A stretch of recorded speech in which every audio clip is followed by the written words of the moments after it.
Números capítulo 10, vamos a considerar desde el versículo 1 en adelante. Jehová habló a Moisés diciendo: Hazte 2 trompetas de plata, de obra de martillo las harás, las cuales te servirán para convocar la congregación y para hacer mover los campamentos.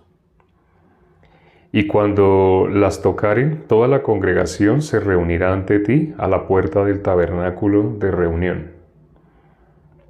Mas cuando tocaren solo una, entonces se congregarán ante ti los príncipes, los jefes de los millares de Israel.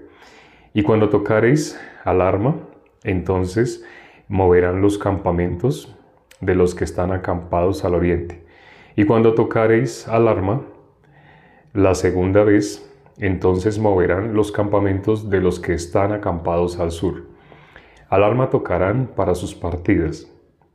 Pero para reunir la congregación tocaréis, mas no con sonido de alarma. Y los hijos de Aarón, los sacerdotes, tocarán las trompetas y las tendréis por estatuto perpetuo por vuestras generaciones. Y cuando saliereis a la guerra en vuestra tierra contra el enemigo que os molestare, tocaréis alarma con las trompetas y seréis recordados por Jehová vuestro Dios, y seréis salvos de vuestros enemigos. Y en el día de vuestra alegría, y en vuestras solemnidades, y en los principios de vuestros meses, tocaréis las trompetas sobre vuestros holocaustos y sobre los sacrificios de paz. Y os serán por memoria delante de vuestro Dios, yo Jehová vuestro Dios. En el año segundo, en el mes segundo, a los 20 días del mes, la nube se alzó del tabernáculo del testimonio. Y partieron los hijos de Israel del desierto de Sinaí según el orden de marcha, y se detuvo la nube en el desierto de Parán. Partieron la primera vez al mandato de Jehová por medio de Moisés.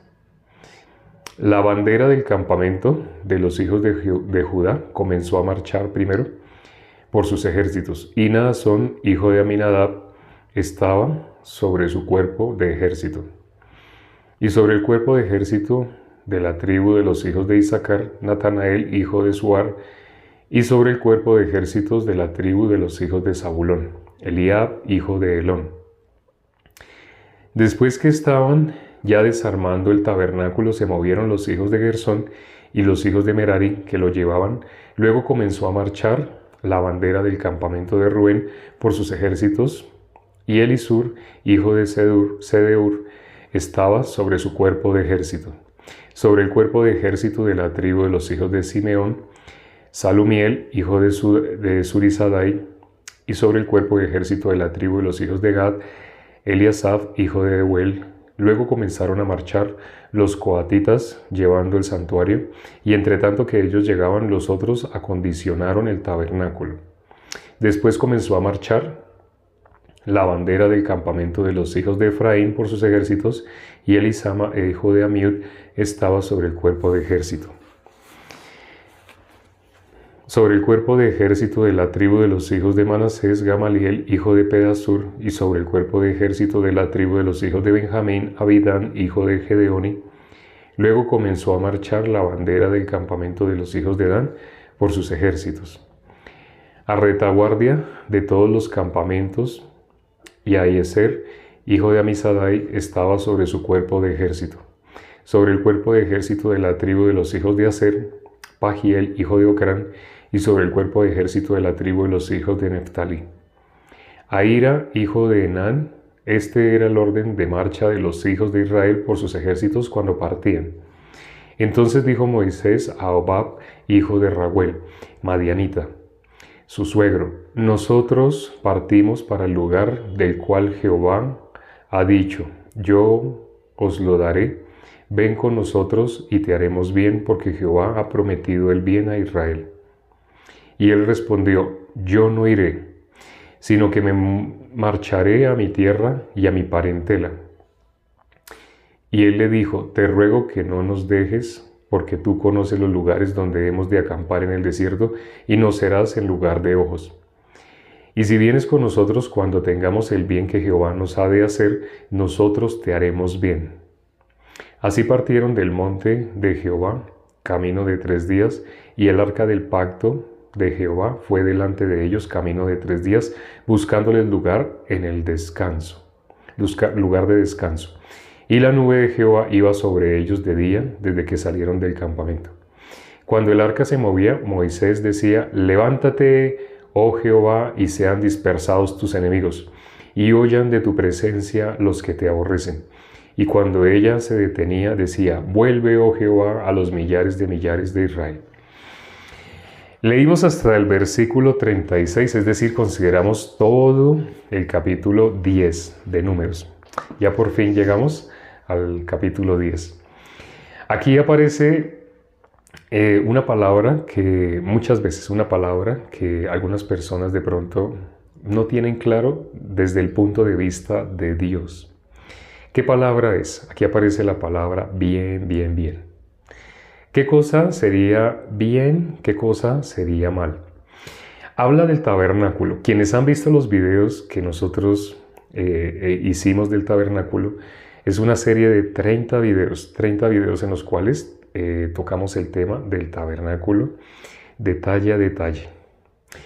Y advertimos, cuando recién estábamos haciendo esa serie de videos, advertimos que todos los videos que venían de ahí en adelante, que todos los videos que íbamos a hacer de ahí en adelante, íbamos a leer capítulos en los cuales íbamos a leer elementos del tabernáculo. En algunos videos, hace poco leímos, a pesar de que es el número, leímos sobre el propiciatorio, y estamos en el libro de Números.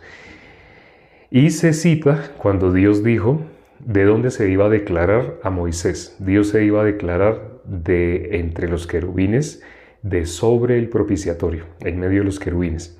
Pero una persona cuando oye esa expresión propiciatorio en medio de los querubines, ¿qué es eso?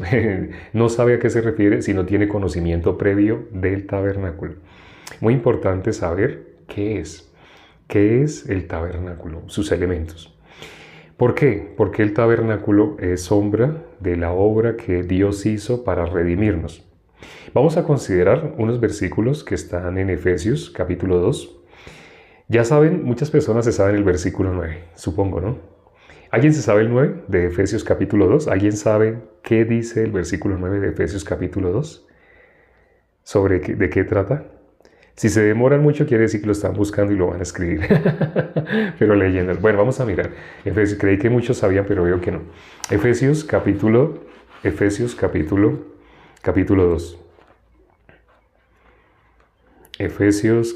2.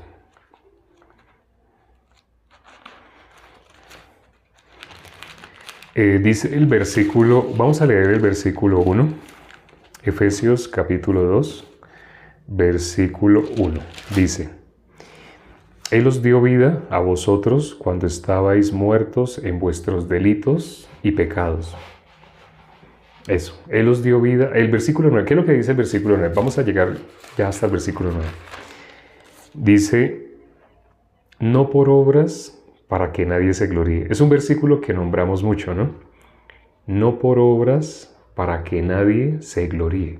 Está hablando de la salvación. Bueno, para entender el 8 hay que leer, para entender el 9 hay que leer el 8. El 8 dice: porque por gracia sois salvos por medio de la fe, y esto no de vosotros, pues es don de Dios. Es importante tenerlo en cuenta. Es importante aprenderse estos dos, el 8 y el 9. Porque por gracia sois salvos por medio de la fe, y esto no de vosotros, pues es don de Dios. Muy importante. ¿Qué es la salvación? ¿Qué es? Don de Dios. ¿Qué es la salvación? Es don de Dios. Hay una ilustración que hemos usado varias veces. Tal vez algunas personas ya la entendieron, tal vez algunas personas no conozcan esta ilustración. Y es sobre cuando alguien está en una piscina. En una piscina hay varias personas nadando. Pero hay una persona que tiene el título o papel, lo contratan para que esa persona sea socorrista. ¿Qué es el socorrista? Es la persona encargada de evitar que alguien muera en la piscina. Porque en muchos países o ciudades hay una reglamentación: si alguien llega a morir, clausuran, cierran. Prefieren contratar una persona y le pagan un salario con tal de que esa persona siempre esté pendiente de los que están nadando. Y si alguien está a punto de morir, el socorrista o el salvavidas tiene que tirarse y evitar que se muera. Esa persona, ¿qué es lo que va a hacer esa persona que contrataron? ¿Para qué la contrataron? Para salvar. Entonces, el título que le dan, socorrista, salvavidas, pero quitemos esos títulos. Vamos a mirar qué es lo que él hace. Él tiene que salvar a la persona que se esté muriendo.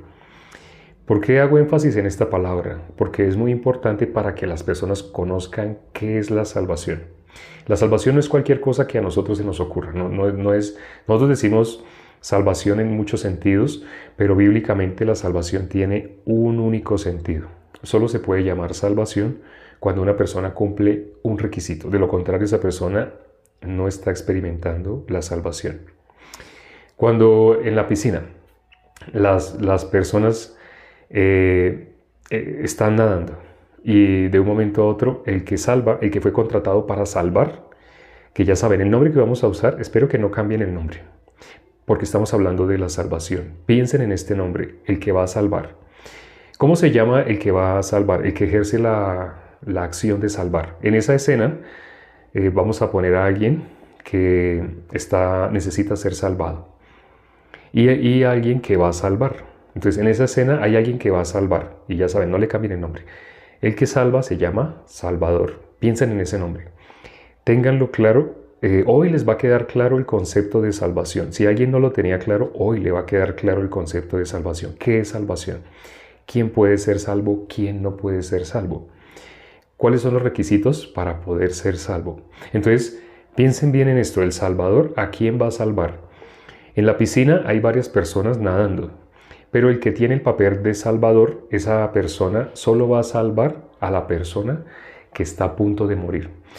Si alguien está a punto de morir, el Salvador entra en acción. El Salvador se tira para salvar a esa persona que está a punto de morir. Cuando una persona está a punto de ahogarse, está en la piscina y mueve sus brazos y sus piernas con furia porque le falta oxígeno y trata de salir a flote para poder respirar, la persona está usando toda su fuerza, incluso genera gasto exagerado de adrenalina. La gente el cuerpo empieza a generar mucha adrenalina para que desarrolle mucha fuerza porque está a punto de morir y el cuerpo sabe la situación crítica en la cual está. Dios hizo la naturaleza sabia. Entonces, como está haciendo fuerza, si en ese momento el que va a salvar, el Salvador, esa persona que va a salvar, ha recibido una capacitación. No cualquiera puede salvar, sino una persona que ha hecho un curso para poder salvar a las personas que están a punto de morir. Entonces esa persona que va a salvar, esa persona sabe algo. Mientras el que está con fuerza así tratando de salir para tomar oxígeno, mientras esa persona está haciendo así fuerza, si el que va a salvar se tira, cuando la otra persona encuentre algo de que agarrarse, va a jalar se va a agarrar con fuerza, con mucha fuerza se va a agarrar y va a tratar de salir arriba para tomar aire. Entonces, si esa persona que va a salvar se tira, cuando todavía está así, van a haber dos personas muertas. Ya no va a ser uno muerto, sino el que se tiró para salvar también moriría. Y el que tenía que ser salvado inevitablemente moriría porque ahogó, asesinó realmente, ahogó a la persona que lo iba a salvar. Entonces, ¿qué tiene que hacer? El que se iba a ahogar, el que salva tiene algún conocimiento.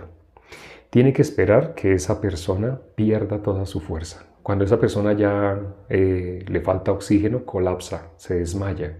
Cuando se desmaya, entonces deja de hacer fuerza y ya se hunde. Después de que muera, va a salir a flote su cuerpo. Pero primero se hunde. Y luego muere, y ya cuando muere, ahora sí flota. Pero ya flota el cuerpo muerto. Entonces, el salvavidas espera que la otra persona ya se esté hundiendo. Cuando ve que se está hundiendo, que ya perdió fuerza y se está hundiendo, solamente en ese momento le puede salvar. ¿Cuándo le puede salvar? Cuando la persona no tiene nada de fuerza, no tiene nada en sí mismo. Si tiene algo que pueda hacer por sí mismo para salvarse, eso no sería salvación. Las otras personas que están en la piscina terminan de salir de la piscina y se van de un lado al otro y se van de un lado al otro y se van nadando, algunos se van nadando por abajo, algunos en la piscina se ponen a hacer piruetas. El que salva no tiene nada que ver con ellos, porque ellos tienen fuerza. Como tienen fuerza, el Salvador no tiene nada que ver con esas personas. El Salvador únicamente salva a aquel que no puede hacer absolutamente nada. Aquel que ya está totalmente derrotado, que ya está muerto. Ese es el concepto de salvación. ¿Cuándo alguien puede ser salvado? Cuando no tiene ninguna posibilidad en sí mismo. Por eso la mejor historia que vemos en la palabra para explicar sobre la expresión y la palabra salvación es el buen samaritano. Porque el buen samaritano, en el buen samaritano dice que hay alguien que quedó medio muerto. Y si esa persona que quedó medio muerto no era salvado, inevitablemente iba a morir. Hay unos versículos que están acá en Efesios 2. Ahorita leímos ya el 8 y el 9, ¿no? Dice que la salvación es por fe, no por algo que nosotros hayamos hecho. Es un don de Dios. Si es fe, la fe viene de Dios, porque la fe viene por el oír. No, la fe no viene por nuestro punto de vista, por creer a nuestro punto de vista o por nuestras buenas acciones. Por eso el versículo 9, el 8 dice que es por fe, porque es don de Dios. Pero el 9 dice, no por obras, para que nadie se gloríe. Por eso nadie puede decir que ha recibido la salvación por algo que haya hecho. Pero lamentablemente el corazón de muchas personas tienen una confusión, porque no tienen claro qué es pecado. Sé que muchas personas no lo conocen, no conocen bien bíblicamente qué es pecado. Entonces, como no conocen bíblicamente qué es pecado, tienen revuelto, tienen una mezcla de lo que dice la palabra más lo que les parece. Pero primero que todo tenemos que ver qué es pecado para el hombre para notar bíblicamente la diferencia. Como Dios no mira lo que mira el hombre, qué es pecado para el hombre y qué es pecado para Dios. Son dos cosas totalmente diferentes. El pecado para Dios, el pecado para los hombres. Son dos cosas aparte. El pecado para los hombres, ¿qué es? Cuando ustedes hablan con las personas en modo natural, sin conocer la Biblia, incluso religiones que no conocen nada de la palabra de Dios, piensan que pecado es cuando ellos hicieron algo feo, algo malo, algo que la sociedad censura. Por ejemplo, al niño se le enseña que no diga mentiras. Le dicen al niño, no diga así, eso que usted acaba de decir es una mentira. Si usted vuelve a decir mentira, lo castigo. Entonces el niño empieza a relacionar, mentir, mentir. Si yo miento, entonces eso es algo malo, algo feo, algo digno de castigo, algo digno. Así el niño empieza a aprender, entonces no debo mentir. Del niño, ¿por qué los papás le están diciendo que no debe mentir? Porque del niño sale sin que nadie le enseñe, nadie le tiene que dar un curso. No hay academias para que el niño aprenda a mentir. Hay que enseñarle desde 1 año, 2 años a mentir. No hay necesidad de enseñarle. Eso va a salir. La Biblia dice, de la abundancia del corazón habla la boca. Lo que hay en el niño va a salir del niño. ¿Pero qué es lo que hay en el niño? ¿Por qué del niño salen mentiras? Sin que nadie le enseñe, sin que haga un curso para ser un mentiroso, ¿por qué el niño automáticamente dice mentiras? Las personas piensan, las cosas tiene que aprenderlas, pero nadie le dio clases a ese niño para decir mentiras. Eso sale espontáneamente. Entonces las personas piensan, yo me recuerdo, yo creo que fui pecador, y muchas veces hago esta pregunta, ¿desde cuándo crees tú que fuiste pecador? ¿En qué momento crees que te convertiste en pecador? Y las personas me dicen, yo creo que fui pecador en el momento que yo tenía como 5 o 6 años, y yo me acuerdo que yo le dije a mis papás algo que era mentira.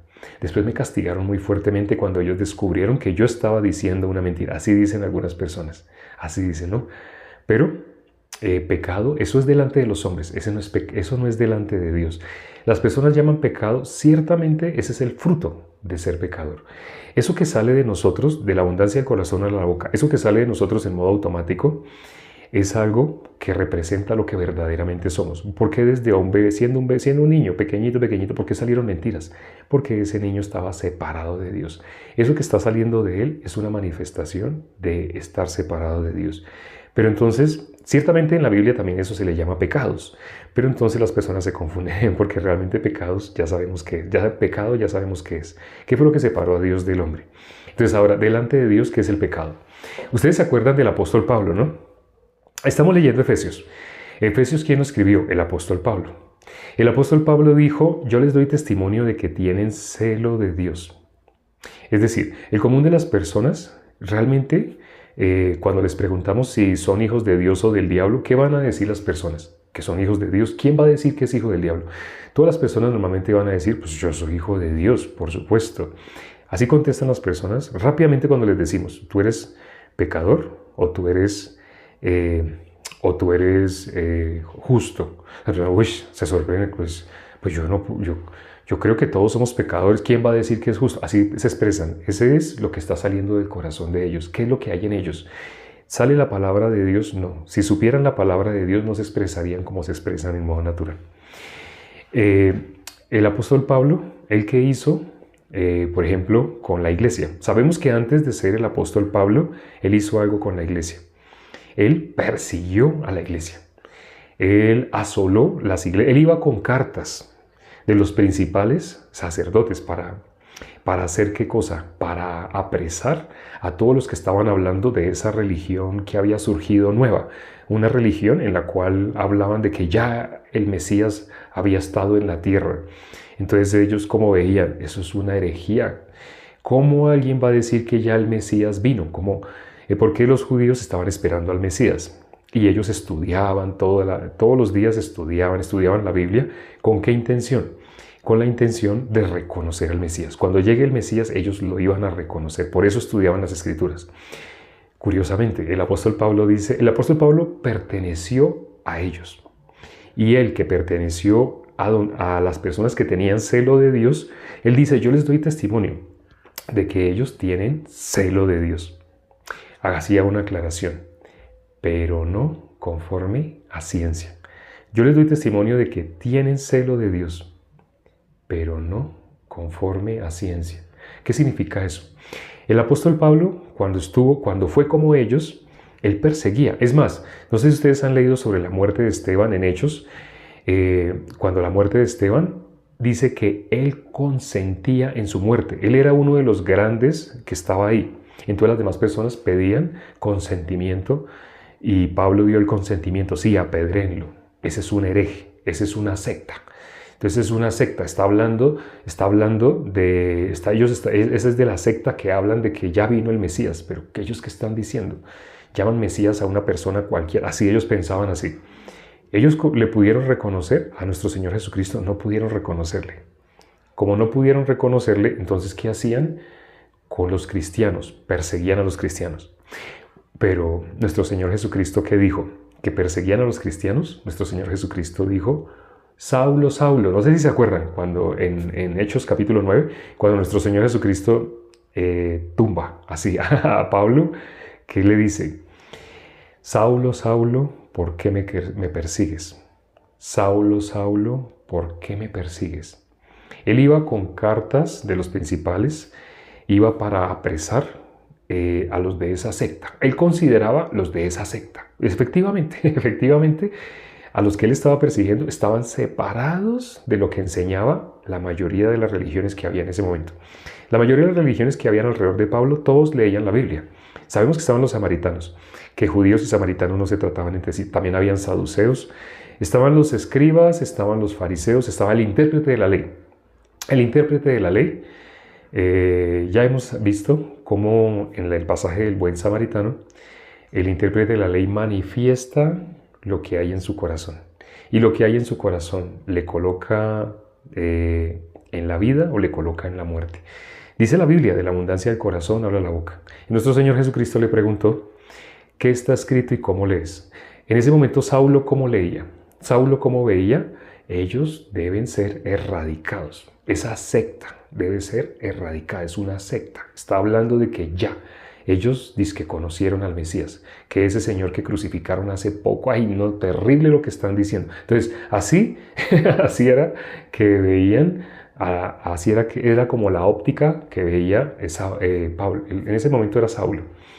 Pero cuando nuestro Señor Jesucristo le dijo, nuestro Señor Jesucristo no le dijo, ¿por qué persigues a estas personas? Déjelas en paz. No. Jesús le está diciendo, ¿por qué me persigues? No sé si han visto ese versículo en la Biblia que dice, por cuanto hiciste esto a uno de estos pequeñitos, a mí lo hiciste. ¿Cómo? Por cuanto hiciste esto a uno de estos pequeñitos, a mí lo hiciste, a mí me lo hiciste. Por eso le dijo a Saulo, ¿por qué me persigues? La iglesia, ¿qué es? El cuerpo de nuestro Señor Jesucristo. Entonces, ¿por qué le dijo, ¿por qué me persigues? Porque ellos estaban persiguiendo a los justos, a los santos. ¿Quién es santo? Dios es santo. Si están persiguiendo a los santos, están persiguiendo la iglesia, están persiguiendo a Dios. Pero toda persona que no es con Dios, dice la Biblia, en contra de Dios es. Si no es con Dios, es en contra de Dios. Quien no es conmigo, dijo nuestro Señor Jesucristo, quien no es conmigo, en contra mía es. Aquí leímos, ¿no? En Efesios capítulo 2, leímos ya el 8 y el 9, pero vamos a leer algo, un elemento especial que hay en el versículo 8, sobre quién puede recibir la salvación. Presten atención. Espero que lo que van a ver hoy lo graben. Me refiero, se queden con ello en su corazón. Si quieren, tomen nota, léanlos y espero que lo estén leyendo, porque se van a sorprender. Aquí dice quién puede recibir la salvación. Vamos a leer el versículo 8 nuevamente. Porque por gracia sois salvos por medio de la fe, y esto no de vosotros. Primer elemento, la salvación no es por algo que hagamos nosotros. El versículo 8, el 9 lo aclara. Dice, no por obras, para que nadie se gloríe. ¿Qué dice? No por obras, para que nadie se gloríe. La salvación no es de algo que nosotros hagamos. No depende. Es que yo me sentía que yo le estaba fallando a Dios. Entonces las personas piensan, yo debo dejar de hacer. La persona que piensa de esa manera está por obras. ¿Cómo yo reconozco a una persona que está por obras? Esto también es un filtro que ustedes pueden aplicar para descubrir si tal vez alguien en su familia o en su congregación o en su iglesia está por obras. Ustedes le preguntan a esa persona, cuando tú te consideras, tú me dices que eres pecador, sí.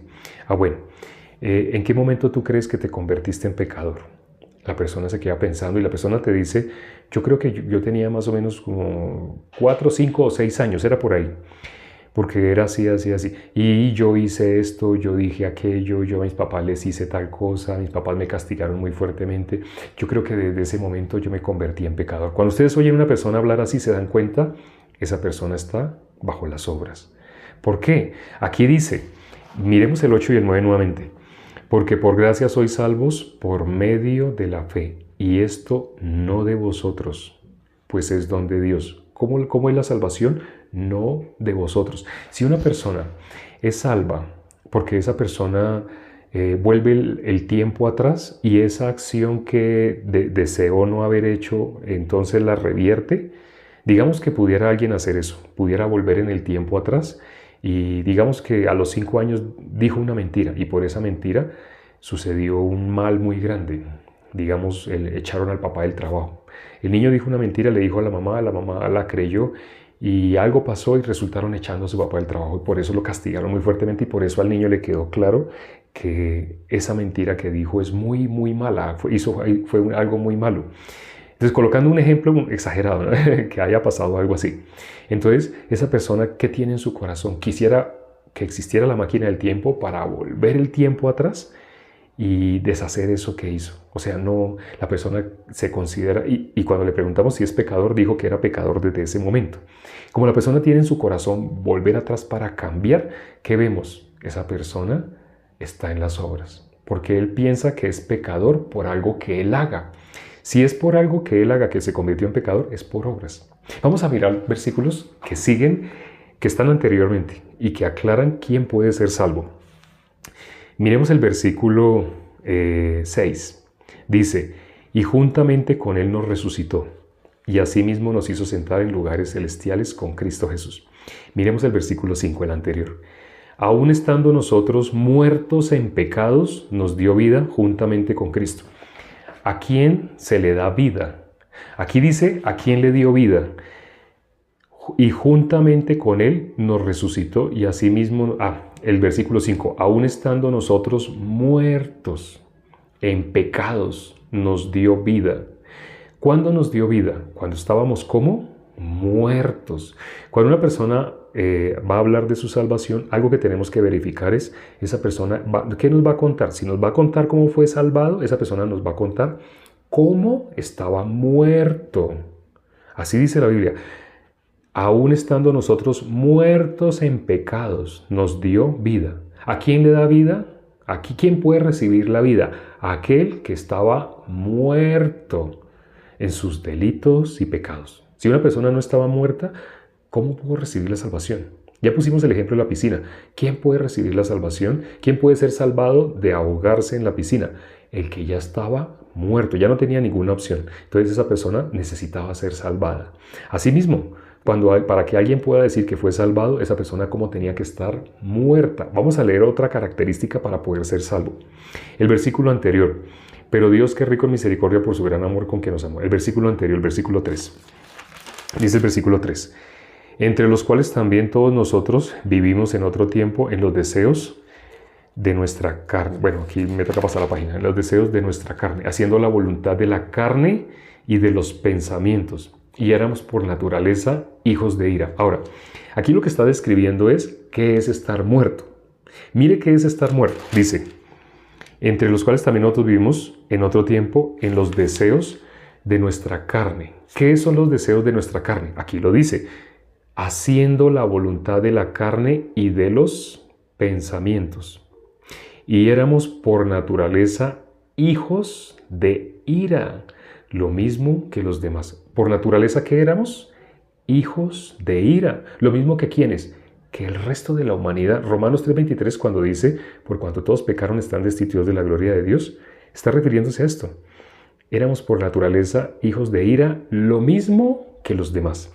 Ahora miremos el versículo anterior, el versículo 2. Dice, en los cuales anduviste en otro tiempo siguiendo la corriente de este mundo conforme al príncipe de la potestad del aire, el espíritu que ahora opera en los hijos de desobediencia. ¿En los hijos de qué? De desobediencia. El príncipe de la potestad del aire ya sabemos quién es. Dice el cual opera en los hijos de desobediencia. Y leamos el versículo 1. Y Él nos dio vida cuando estábamos muertos en nuestros delitos y pecados. ¿A quién le da vida? A los que estaban muertos, a los que eran débiles, a los que eran ¿qué? Pecadores. Eso es lo mismo. Muertos en nuestros delitos y pecados. ¿Cuándo una persona recibe la salvación? Cuando la persona cumple esos requisitos. Sé que suena raro, para más de uno sonará escandaloso. Uy, no, pues yo llevo tanto, yo nunca me había considerado muerto, entonces nunca recibiste la salvación. Puedes mirar el testimonio de salvación de Isaías. Mira Isaías capítulo 6. Ahí te darás cuenta qué pasó en él para que fuera limpio de su pecado. Él se tuvo que ver a sí mismo muerto. Más exactamente el versículo 5 de Isaías 6. Él se vio muerto. Cuando él se vio muerto, ya, ¿qué pasó? Ha sido quitada tu culpa, limpio tu pecado. Si esto no te queda claro, ya hoy se nos acaba el tiempo, pero si hoy no te queda claro, te invito a que mires los en vivo a continuación o también los anteriores. Todos los en vivo están quedando grabados y están siendo subidos a YouTube. Ahí lo puedes ver fácilmente o en Instagram también puedes ver. En Instagram puedes ver mi WhatsApp y me puedes hacer preguntas directamente. Notarás que en ese momento estamos explicando y por estar explicando no estamos aclarando preguntas individuales. Estamos hablando sobre el tema, estamos en orden. Hemos leído Génesis, desde Génesis ya en ese momento estamos en números, hemos leído en orden. Entonces si quieres adelantarte, si tienes preguntas, mira los videos anteriores. Muchas de las preguntas te van a quedar respondidas mirando los videos anteriores. Pero, sin embargo, puedes hacerme la pregunta directamente. Yo te puedo guiar hacia qué video te explica exactamente sobre esa duda que tengas. Vamos a hablar ya para terminar. Padre, gracias por este tiempo que nos permitiste para considerar tu palabra. Gracias por las personas que se conectaron hoy. Normalmente hoy es uno de los días que menos personas se conectan. Pero tú has tenido misericordia para que, independientemente de ello, muchas personas hoy estén acá escuchando tu palabra y conociendo tu corazón y tu camino. Jesús dijo, yo soy el camino, pero muy pocas personas lo conocen. Aunque muchas personas dicen que aman a Jesús, pero no conocen al Jesús que aparece en la Biblia, sino siguen a un Jesús que tienen en su imaginación, no al Jesús de la Biblia. Es decir, la mayoría de las personas tienen realmente una idolatría, porque siguen a un Dios que no es el Dios de la palabra de Dios. Permite que puedan las personas que entraron el día de hoy ser salvas. Espero que más de un hermano, alguien que haya recibido la salvación, por lo menos esté orando conmigo. Si estamos orando al tiempo, Dios va a hacer esto que te estamos pidiendo, que las personas que hoy lo escucharon y que aún no eran salvas puedan recibir la salvación. Te lo pedimos y hemos orado en el nombre de nuestro Señor Jesucristo. Amén.